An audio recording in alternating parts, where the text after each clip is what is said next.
Legendary warship lost to the depths. If you've never given much thought to what might still be hiding at the bottom of the ocean, you're not alone.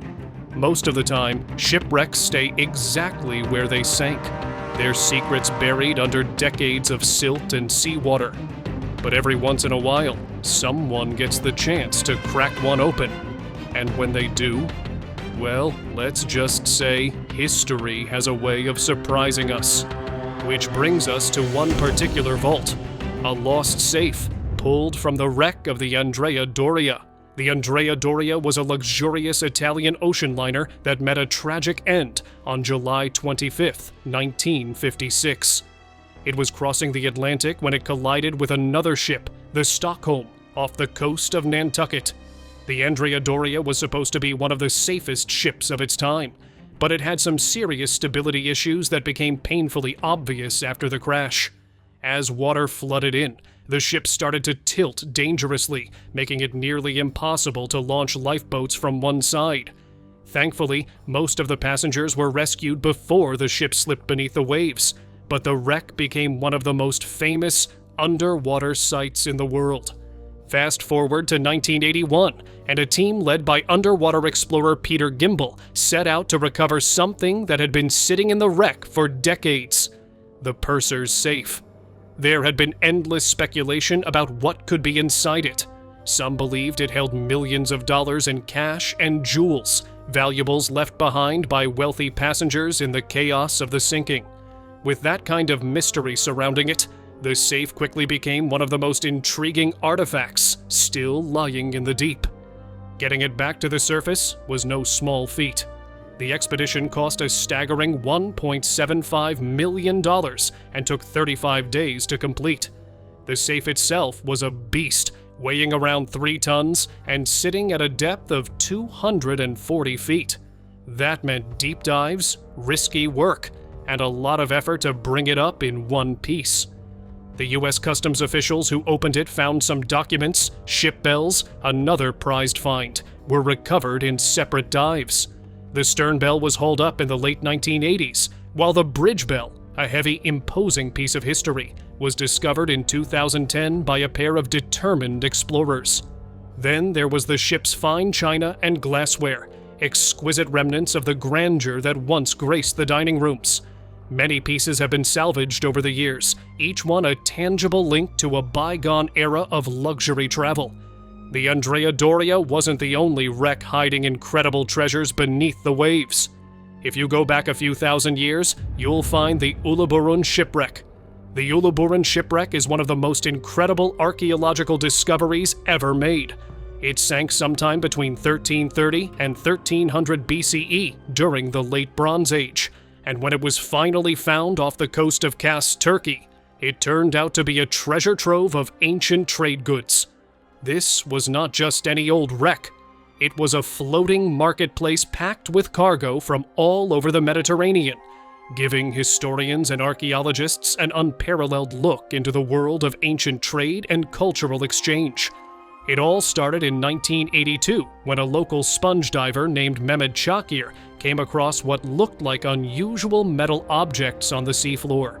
It turned out those objects were part of a shipwreck nearly 3,300 years old. That discovery set off an excavation that lasted more than a decade. From 1984 to 1994, researchers from the Institute of Nautical Archaeology, led by George F. Bass and later Samal Pulak, carried out an astonishing 22,413 dives to explore the site. By the time they were done, they had recovered over 17 tons of artifacts. The ship itself was not particularly large. It was about 15 meters long and 5 meters wide, built primarily from Lebanese cedar with oak fixtures. But what it lacked in size, it made up for in cargo. The sheer variety of goods found inside was mind-blowing. There were enormous quantities of copper and tin ingots, which were used to make bronze. These metals were the backbone of Bronze Age civilization, so finding them in such abundance confirmed just how vital trade was during that period. Then there were the luxury goods. The ship was carrying finely carved ivory containers, gold and semi-precious stone jewelry, and colorful Egyptian faience beads. There were also raw materials like elephant tusks and ostrich eggshell beads, along with glass ingots that would have been melted down to create dazzling glassware. The ship's weapons and tools were mostly made of bronze, while its ceramic vessels came from a variety of different cultures, suggesting that its crew had been doing business with people from all over the Mediterranean. One of the most intriguing finds was the golden seal of Queen Nefertiti. That little artifact alone linked the ship to the powerful Egyptian royal court, which meant that its cargo may have included diplomatic gifts or high-value trade goods destined for kings and queens. While the Uluburun shipwreck revealed the riches of ancient trade, not all sunken ships carried treasures of gold and jewels. Some held far darker histories, ones that people tried to erase. Like the Clotilda slave ship. The Clotilda was the last known slave ship to bring kidnapped Africans to the United States, arriving in Mobile Bay, Alabama in 1860. By that time, the international slave trade had been outlawed for over 50 years. But that did not stop some people from trying to make money off human lives. One of those people was Timothy Meir, a wealthy landowner from Mobile, who reportedly made a bet that he could smuggle a group of enslaved Africans into the country without getting caught. To pull off this illegal scheme, he chartered the Clotilda, a fast-moving schooner designed for sneaking past authorities. The ship's journey started in the infamous slave port of Ouidah, in what is now Benin. There, the crew purchased 110 captives for $9,000 in gold. What followed was 6 weeks of unimaginable horror. The captives were crammed into the ship's hold, suffering through brutal conditions as they crossed the Atlantic. The trip was so harsh that at least one young girl reportedly did not survive. When the Clotilda finally arrived in Alabama, the captives were quickly offloaded and secretly dispersed to avoid detection. Knowing full well that what they had done was illegal, Meher and his associates burned and sank the ship in a remote part of the Mobile River to destroy any evidence of their crime. For over a century, the wreck remained hidden, its exact location lost to time. Many people in the area knew the story, but without physical proof, it was often treated as more of a legend than a confirmed piece of history. That changed in 2019 when a team of researchers, historians, and archaeologists from the Alabama Historical Commission and Search Inc. launched a full-scale search. After an intense year-long investigation, they finally found what was left of the Clotilda buried in the muddy waters of the Mobile River. The ship was in rough shape, having been deliberately burned before it was sunk. Most of it had been destroyed, and whatever was left was covered in silt and debris. While few artifacts could be recovered, the discovery of the wreck itself was enough to confirm what many had known all along. The Clotilda was real, and its story was not just a piece of local lore, but a critical chapter in American history. One of the most significant aspects of this discovery was its connection to Africatown, a community founded by survivors of the Clotilda who, after the Civil War, built a life for themselves near Mobile. Some lost histories are buried underwater, while others hide in plain sight, waiting to be rediscovered. Clifton Suspension Bridge Vaults. The Clifton Suspension Bridge is one of the most famous landmarks in Bristol, but hidden beneath its massive stone abutments is a secret that remained forgotten for over a century. In 2002, workers doing routine maintenance stumbled across a manhole cover that led to something unexpected. When they lifted it, they found themselves looking into a small brick chamber with an old coal stove sitting inside. That alone was strange enough, but as they explored further, they realized they had uncovered something much bigger. Beneath the Lee Woods Tower, hidden in the depths of the bridge, was a sprawling network of 12 enormous vaulted chambers. These underground spaces were not just some random hidden rooms. They were actually part of the original design of the bridge, created by the legendary engineer Isambard Kingdom Brunel. The idea was to make the massive stone abutments lighter while still keeping them strong enough to hold up the bridge. Brunel had planned everything down to the smallest detail, but after he died in 1859, the original plans for the Lee Woods abutment were lost. Without them, these vaults slipped into obscurity, forgotten as the years went by. When the workers first stepped inside, they found themselves surrounded by intricate brickwork, with some of the chambers stretching up into cathedral-like spaces with soaring ceilings. As they moved deeper, they discovered stalactites hanging from the ceilings, some of them reaching an incredible 23 feet in length. These had formed over the years due to water slowly seeping through the stone, leaving behind mineral deposits that built up over time. It was like stepping into a hidden underground world, frozen in time.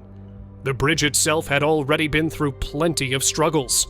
Construction started in 1836, but faced so many delays and financial issues that it was not completed until 1864, 5 years after Brunel had died. The vaults were just another piece of the bridge's history that had been lost along the way. But after their rediscovery, they quickly became a point of fascination for engineers, historians, and anyone who loved a good hidden chamber story. Not all hidden vaults are buried deep underground. Some are tucked away beneath ancient mansions, waiting to be uncovered, like the 1,200-year-old mansion vaults. In the middle of Israel's Negev desert, in the Bedouin town of Rahat, archaeologists made a discovery that revealed just how luxurious life could be over 1,000 years ago.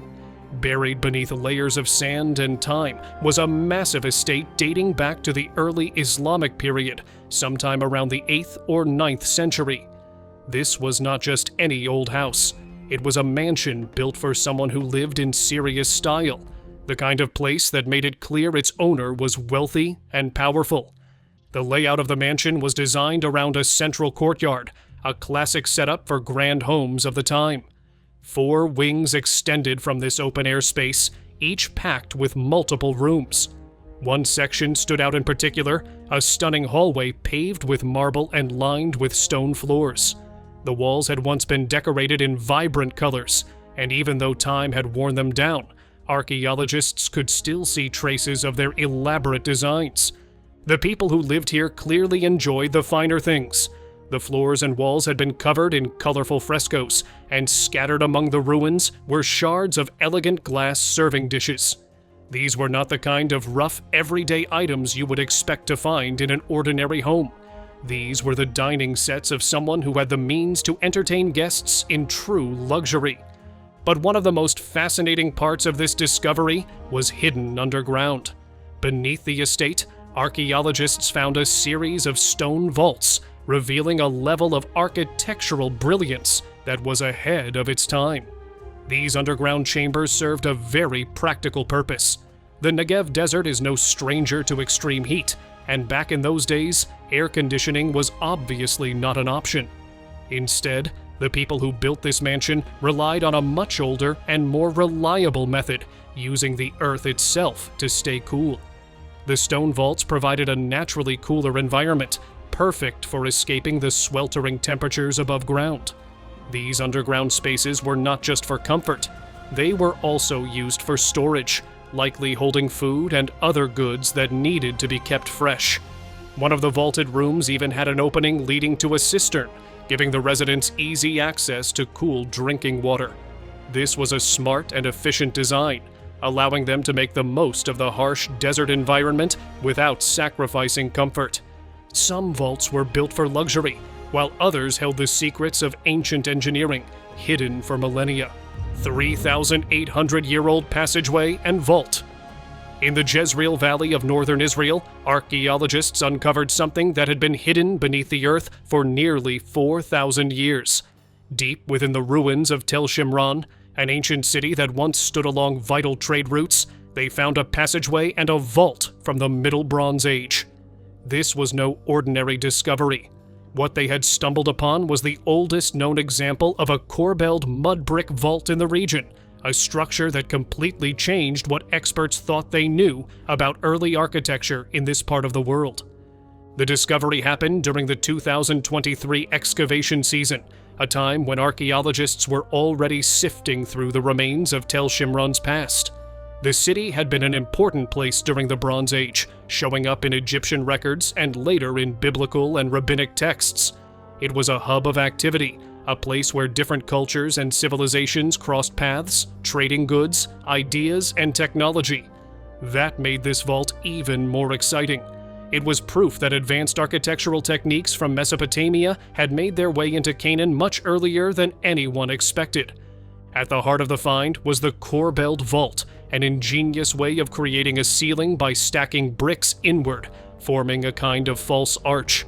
This method was widely used in Mesopotamia, but no one had ever seen it in this part of the southern Levant before.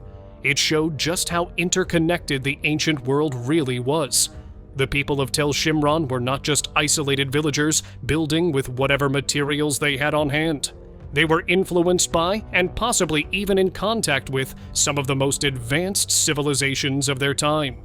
Connected to this vault was a long passageway built out of thousands of unfired mud bricks. Normally, a structure like this would have crumbled away over time, lost to the elements. But something unusual had happened here. Padmanabha Swami Temple Vaults. Thiruvananthapuram, Kerala, is home to one of the most mysterious and treasure-filled temples in the world. The Padmanabha Swami Temple is not just a place of worship.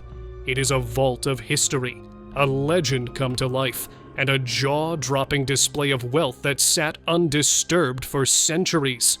People had always whispered about what lay beneath its ancient floors, but for the longest time, no one really knew. It was just one of those stories that got passed around, something you might hear from an old storyteller in the market, but nothing anyone could prove. That all changed in the early 2000s when archaeologists started poking around. When they finally took a serious look at what was hiding underground, they were not prepared for what they found.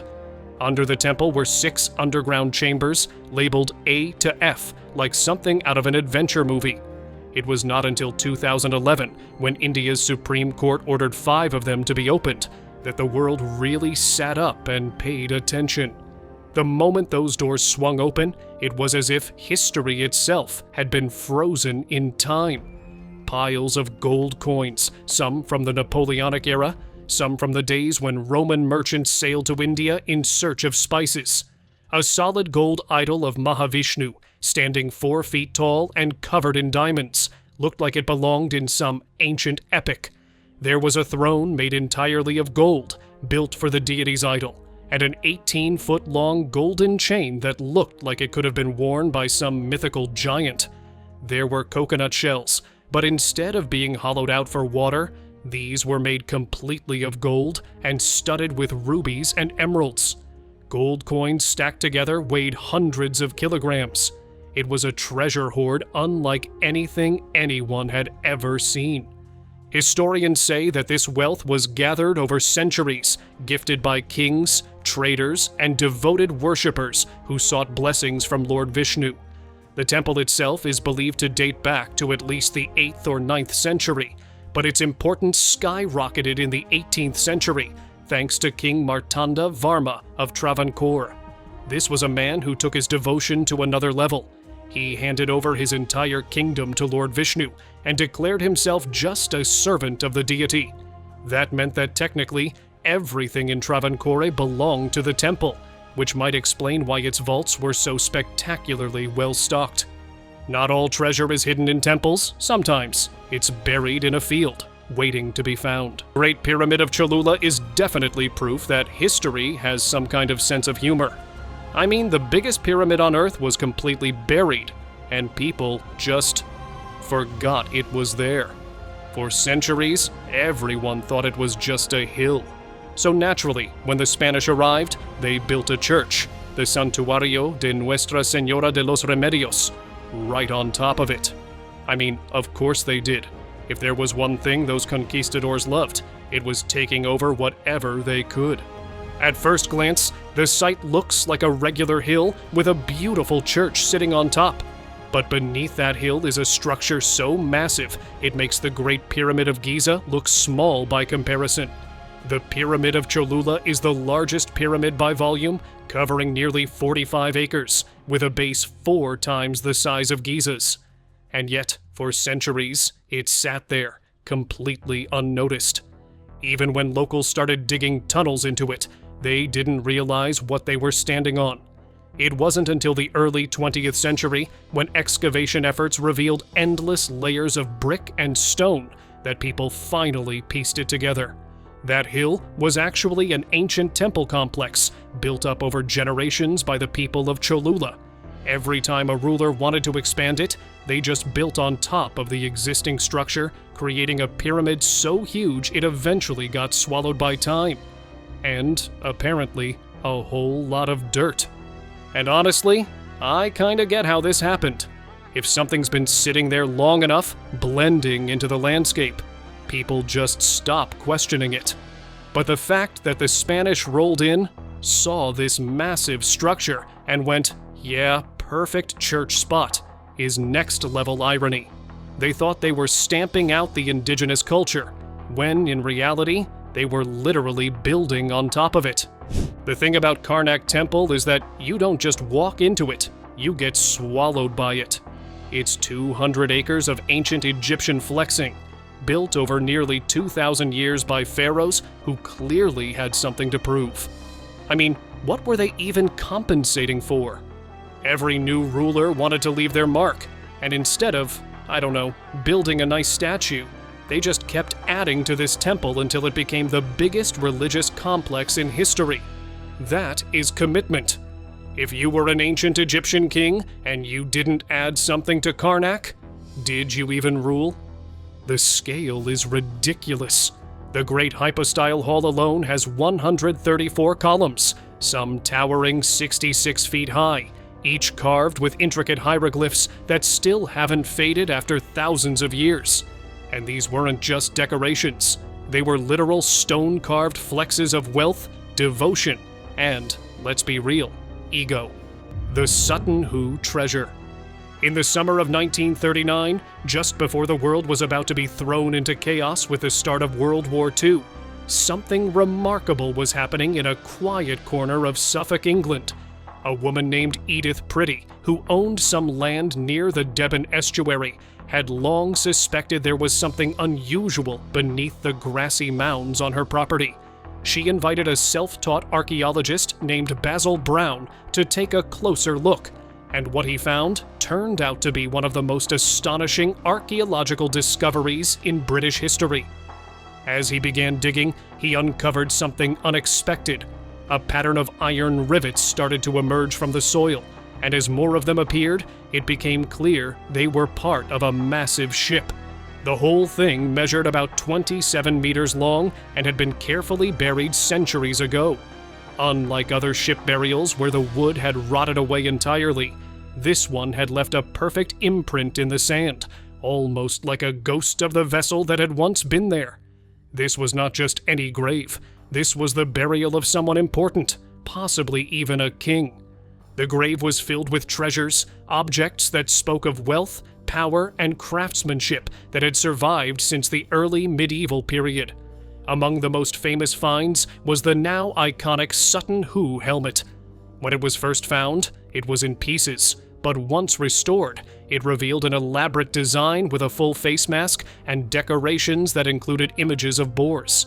It was both a work of art and a powerful symbol of status.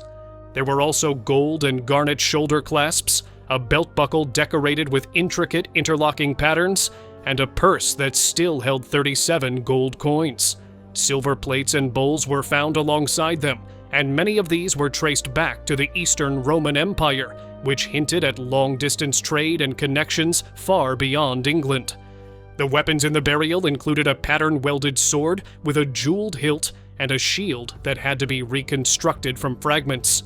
But this wasn't just a warrior's tomb. Among the items was a lyre, a stringed instrument used in poetry and storytelling, suggesting that whoever was buried here was also connected to the artistic and cultural world of the time. The grave even contained rare organic materials like textiles, feathers, and fur. Normally, the acidic soil in England would have destroyed these over time, but in this case, traces of them remained, giving an unexpected glimpse into things like clothing and burial rituals. Do you think there are more treasures out there that we don't know about? Maybe there's more hidden from us than we know.